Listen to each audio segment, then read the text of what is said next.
प्रोनेसिस investor academy के इस brand new video में आप सभी का बहुत बहुत स्वागत है। इंडियन स्टॉक मार्केट्स का परफॉर्मेंस अगर आप देखेंगे तो आज तो बहुत अच्छा परफॉर्मेंस है। हाँ, ये बात सही है कि कोई बहुत तेज़ी से ऊपर नहीं गया, ऐसा नहीं कि कोई 2% 3% ऊपर गया है, लेकिन आज कोई भी ऐसा सेक्टर थीम या इंडेक्स खोजना आपके लिए मुश्किल होगा जो कि नेगेटिव में जा रहा हो। मोस्टली ज़्यादातर चीज़ें आज पॉजिटिव हैं और पिछले कुछ दिनों से थोड़ा निगेटिविटी था ना, कभी लार्ज कैप ऊपर था, कभी ना मिड कैप स्मॉल कैप ऊपर जाता था, कभी मिड कैप स्मॉल कैप नीचे जाता था, कभी लार्ज कैप नीचे जाता था, बट आज ऐसा नहीं, आज सभी कुछ ऊपर है, तो अच्छी बात है।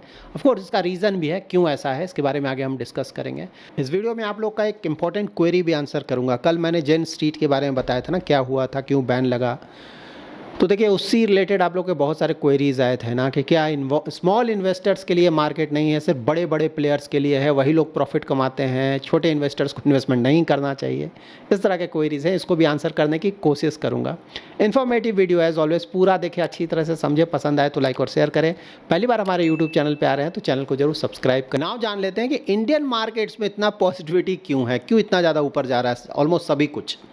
तो देखिए सबसे बड़ा रीज़न है इंडियन स्टॉक मार्केट्स के अच्छा परफॉर्मेंस देने का, वो है इन्फ्लेशन का फिगर। इन्फ्लेशन नंबर्स बहुत अच्छा आया, बहुत अच्छा मतलब कि काफ़ी कम होकर आया है। मतलब जून का जो इन्फ्लेशन आया है वो आया 2.10%, मतलब ऑलमोस्ट 2%। आरबीआई का क्या है भाई, लिमिट क्या है इन्फ्लेशन का, सीपीआई का, तो आरबीआई चाहता है इन्फ्लेशन को 2 to 6% के बीच में रखे, ठीक है।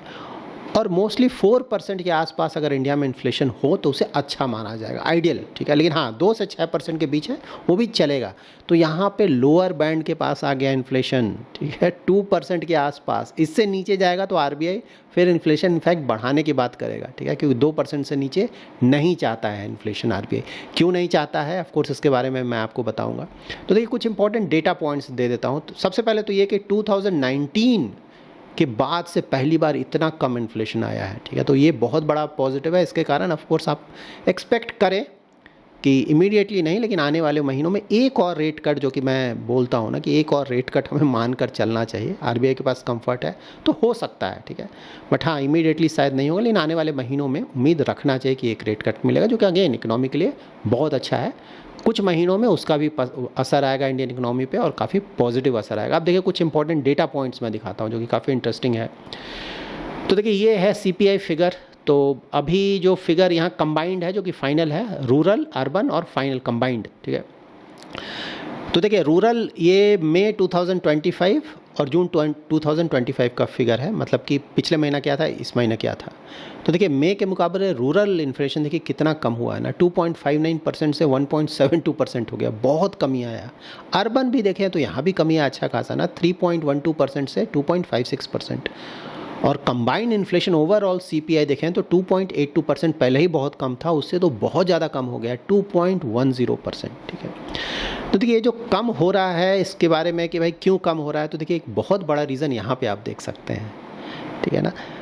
तो देखिए ये जो ब्लू लाइन आपको दिख रहा है वो फूड इन्फ्लेशन है, ठीक है, और दूसरा जो लाइन है ऑफकोर्स वो सीपीआई है।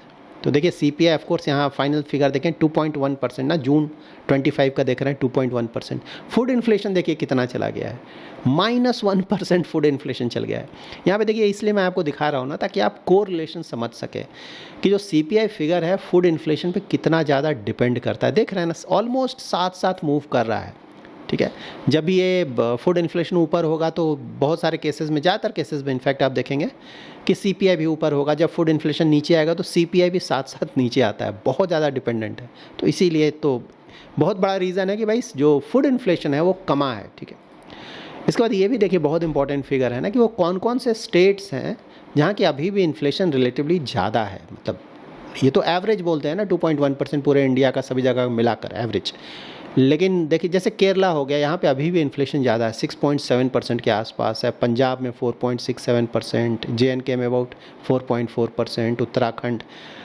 तो देखिए इसीलिए आप कहाँ पे रह रहे हैं ना, आप क्या क्या सामान यूज़ कर रहे हैं, उस पर भी आपको कई बार आपको लगता होगा ना यार ये मेरा तो सामान यूज़ करता हूँ, कुछ इन्फ्लेशन घट ही नहीं रहा है, या किसी पर्टिकुलर लोकेशन में रहना है, अरे यहाँ तो कोई ज़्यादा फ़र्क नहीं पड़ा, क्योंकि सभी फैक्टर्स डिपेंड करता है, ठीक है ना। क्योंकि हर एक चीज़ का इन्फ्लेशन कम होने का मतलब सब कुछ एवरेज किया हुआ है, ठीक है ना। तो मतलब हो सकता है कुछ सामानों का जो प्राइस है ऊपर गया हो, लेकिन ज़्यादातर सामान का प्राइस नीचे गया है। यहाँ पे आप लोग का कई बार क्वेरी आता है, अरे इन्फ्लेशन घट रहा है, कुछ पता ही नहीं चल रहा है, इन्फ्लेशन तो बहुत ज़्यादा है, ठीक है ना। तो देखिए हमेशा ध्यान रखिए, ये जो इन्फ्लेशन है ना, ये पहले के मुकाबले कम हुआ है। ऐसा नहीं बोला जा रहा है कि इन्फ्लेशन नेगेटिव हो गया, ज़ीरो हो गया, ठीक है ना। तो जैसे मान लीजिए ज़्यादातर सामान पहले 10 रुपीज़ का बिक रहा था, तो अब थोड़ा सा कम हो गया, 9 रुपीज़ हुआ, 8 रुपीज़ हुआ, इस तरह से। ऐसा नहीं कि ज़ीरो हो गया। कुछ लोग ये भी बोलेंगे अरे जीरो कर दो भाई, नेगेटिव कर दो, ठीक है। बोलने में क्या जाता है, लोग कुछ भी बोल सकते हैं ना। तो देखिए आप अकेले यहाँ पे इस देश में नहीं रहते हैं, ठीक है ना। यहाँ पे देखिए दो चीज़ है, एक हुआ प्रोड्यूसर, एक हुआ कंज्यूमर, ठीक है। तो हम लोग जैसे हैं कंज्यूमर हैं, ठीक है। प्रोड्यूसर कौन है, जैसे फार्मर्स हैं भाई, वो खेत में उगा रहे हैं ना, वेजिटेबल्स उगा रहे हैं, फ्रूट्स उगा रहे हैं, वो उगा रहे हैं, वही हम यूज़ करते हैं कंज्यूमर्स। उसी तरह से कंपनीज़ हैं जो कि सामान बनाती हैं, तेल बेच रही हैं ना, साबुन बेच रहे हैं, इस तरह से सामान बेच रही हैं, ठीक है। अब आप सभी का प्राइस जो इंक्रीज़ है वो ज़ीरो करे, अगर ज़ीरो करने का मतलब हुआ कि प्राइस बढ़ेगा ही नहीं। मतलब जो फार्मर मान लीजिए कि कुछ सब्जी बेच रहा है, वो सब्जी का प्राइस सालों साल सेम रहेगा, बढ़ेगा ही नहीं। उसी तरह से कोई कंपनी कोई सामान बेच रहा है, साबुन बेच रहा है, तेल, उसका प्राइस बढ़ेगा सेम रहेगा। तो ये बताओ आप कि फार्मर काम करेगा क्या, फिर वो बंद कर देगा बनाना ना, उसको तो भारी लॉस होगा। एक ही रेट पे उसका रॉ मटेरियल का कॉस्ट बढ़ रहा है, ठीक है ना। पता चला फर्टिलाइज़र डाल रहा है, उसका बढ़ जा रहा है, दूसरा चीज़ डाल रहा है, बढ़ रहा है, लेकिन वो सामान उसी रेट पे बेचेगा, आपको उसी रेट पे चाहिए।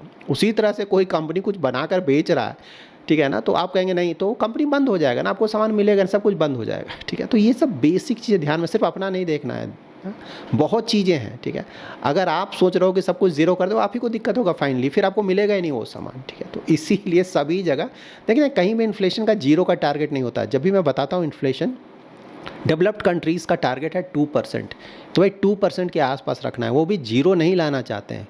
उसी तरह से इंडिया एक डेवलपिंग कंट्री है, इसीलिए यहाँ पे रखा जाता है 4%, लेकिन हाँ 2 to 6% का बैंड है, लेकिन हाँ आइडियल होगा 4% के आसपास, ठीक है, क्योंकि डेवलपिंग कंट्री है। इसको इस तरह से देखें, कहीं भी इन्फ्लेशन अगर जीरो हो गया या फिर मतलब प्राइसेस नीचे जाने लगे, तो किसी भी इकोनॉमी के लिए बहुत बड़ा निगेटिव है, वो इकोनॉमी बहुत बुरी तरह फंसेगा, प्रॉब्लम में आएगा आने वाले समय में। तो ये सब बेसिक चीज़ें आप ध्यान में रखें। तो ओवरऑल ये बहुत बड़ा पॉजिटिव है। इंटरेस्ट रेट कट, उम्मीद है कि शायद आने वाले महीनों में एक और रेट कट हो, जो कि अगेन इंडियन इकोनॉमी के लिए बहुत फ़ायदा होगा उससे, और उसके बाद स्टॉक मार्केट भी पॉजिटिवली रिएक्ट करेगा, ठीक है। उसको इस तरह से देखें। उसके साथ कुछ कॉर्पोरेट अर्निंग का समय भी चल रहा है, तो कल भी HCL का मतलब TCS का भी कोई खास रिजल्ट नहीं था, उसके बाद HCL का भी कोई खास रिजल्ट नहीं है, लेकिन कुछ कंपनीज़ का रिजल्ट थोड़ा आया है, एक दो कंपनीज़ का रिलेटिवली बेटर आया है, तो उसका थोड़ा सा पॉजिटिविटी आप बोल सकते हैं कि मार्केट में पड़ा है, ठीक है। तो देखिए अगेन बोलूँगा, शॉर्ट टर्म हिकअप्स बने हुए हैं, ठीक है। अभी भी ट्रंप का वेट किया जा रहा है कि इंडिया को लेकर क्या बोलेंगे, तो वो थोड़ा ऑफ कोर्स मार्केट में थोड़ा उसको लेकर कन्फ्यूजन है कि क्या होगा, पॉजिटिव नेगेटिव, उसके आधार पे मार्केट रिएक्ट करेगा। और कॉर्पोरेट अर्निंग्स मैंने बताया था ना, नेक्स्ट मंथ तक ज़्यादातर जो बड़ी कंपनीज़ हैं उनके रिजल्ट्स आ जाएंगे, तो वहाँ से मार्केट को एक डायरेक्शन मिलेगा कि भाई किधर जाना है, ठीक है। तो शॉर्ट टर्म हिकअप्स बने रहेंगे, तो मेंटली हमें प्रिपेयर्ड होना है, और anyhow medium to long term investor हैं तो इन चक्रों में ज़्यादा पड़ना नहीं है। इसके बाद एक बहुत इंपॉर्टेंट क्वेरी, ठीक है, कि क्या मार्केट सिर्फ बड़े इन्वेस्टर्स का है, जेन स्ट्रीट का, जैसे मैंने कल बताया था। तो देखिए यहाँ पे सिर्फ ये ध्यान में रखें ना कि ये बात बिल्कुल सही है, लाइफ सिर्फ स्टॉक मार्केट में नहीं, ठीक है। कहीं भी आप जाएंगे तो जो बड़े लोग होते हैं, बहुत ज़्यादा अमीर लोग होते हैं, उनको एक एज मिलता है कहीं भी। मतलब टेंपल भी जाते हैं ना, तो जो अमीर लोग हैं, बहुत अमीर लोग हैं, वो तो डायरेक्टली चले जाते हैं अंदर ना, हम लोग बाहर लाइन में खड़े होते हैं, ठीक है। तो ये बिल्कुल सही बात है, सभी जगह है, ठीक है ना, सिर्फ स्टॉक मार्केट में नहीं है। जिनके पास बहुत ज़्यादा पैसा है, क्योंकि उनको सही बात है, पैसा बहुत ज़्यादा, उसका बेनिफिट उनको मिलता है, कहीं ना कहीं कुछ ना कुछ एज मिलता है, ठीक है ना। तो उसके कारण ये बोल देना कि सब कुछ खराब है, नहीं, ऐसा नहीं होता है ना। देखिए स्टॉक मार्केट आपको कैसे देखना है कि भाई शुरू से भी देखें तो लगभग 14-15% के आसपास का average return medium to long term में तो मिलता है, ठीक है। तो यहाँ पे अगर आप 12 to 14% के आसपास रिटर्न जनरेट कर रहे हैं तो बहुत अच्छी बात है ना। देखिए शुरू से ही अगर फ्रॉड देखें तो ये सब तो हमेशा हुआ है ना, जब से स्टॉक, सिर्फ इंडिया नहीं मैं बोल रहा हूँ, पूरे वर्ल्ड में अलग अलग स्टॉक मार्केट्स देखे, अलग अलग कंपनीज़ का परफॉर्मेंस। यूएस में भी बहुत प्रॉब्लम होता है, बड़ी बड़ी कंपनीज़ बिल्कुल बैंकरप्ट हो गई, AAA वाली कंपनीज़, ठीक है ना। तो ऐसा नहीं सिर्फ इंडिया, ठीक, पूरे वर्ल्ड में ये सब होता है, वहाँ जाकर पढ़े आपको पता चलेगा, ठीक। तो ठीक है, ये बिल्कुल सही बात है, गलत हो रहा है, लेकिन गलत हो रहा है सभी जगह हो रहा है, सिर्फ स्टॉक मार्केट नहीं ना। खुद को आप देखिए, आपके आसपास जो लोग हैं उसको देखिए ना। गवर्नमेंट ना किसी भी डिपार्टमेंट में काम कराने जा रहे हैं, वहाँ देखिए कितना प्रॉब्लम होता है। तो लाइफ है, अलग अलग तरीके के लोग हैं, स्टॉक मार्केट में भी वही लोग हैं, ठीक है ना। बहुत सारे लोग ना पैसा लेकर काम करते हैं कि भाई फ्री में नहीं करूँगा, पैसा दो, ठीक है। तो सभी जगह है इस तरह के लोग, तो वो स्टॉक मार्केट वही। लेकिन इस सब के बाद भी सब कुछ ठीक ठाक तो चल रहा है ना, स्टॉक मार्केट भी चल रहा है अच्छा खासा। कितने सारे स्कैम्स हुए इंडियन स्टॉक मार्केट, उस समय प्रॉब्लम हुआ अग्री, लेकिन उसके बाद में सब ठीक हो जाता है। तो यही ध्यान में रखें कि भाई मीडियम टू लॉन्ग टर्म का इन्वेस्टमेंट होराइजन रखें, आप अपने तरफ से कोई गलती ना करें, ठीक है ना। जैसे पेनी स्टॉक्स, आपको पता है कि भाई वहाँ ऑपरेटर बैठे रहते हैं बेवकूफ़ बनाने के लिए, तो जब पता है तो क्यों जा रहे हैं 1 रुपया 2 रुपया 50 पैसे वाला स्टॉक्स में, ठीक है। वहाँ क्यों लोग बैठे हुए बेवकूफ़ बनाने के लिए आपको, तो क्यों जा रहे हैं भाई, क्या ज़रूरत है जाने की। रातों रात अमीर बनने वाला वो पूरा पैसा आपका उड़ जाएगा। उसी तरह से फ्यूचर्स एंड ऑप्शंस आप देख रहे हैं कि वो बड़े बड़े प्लेयर्स हैं, हज़ारों करोड़ों का ट्रांजैक्शन कर रहे हैं, ठीक है।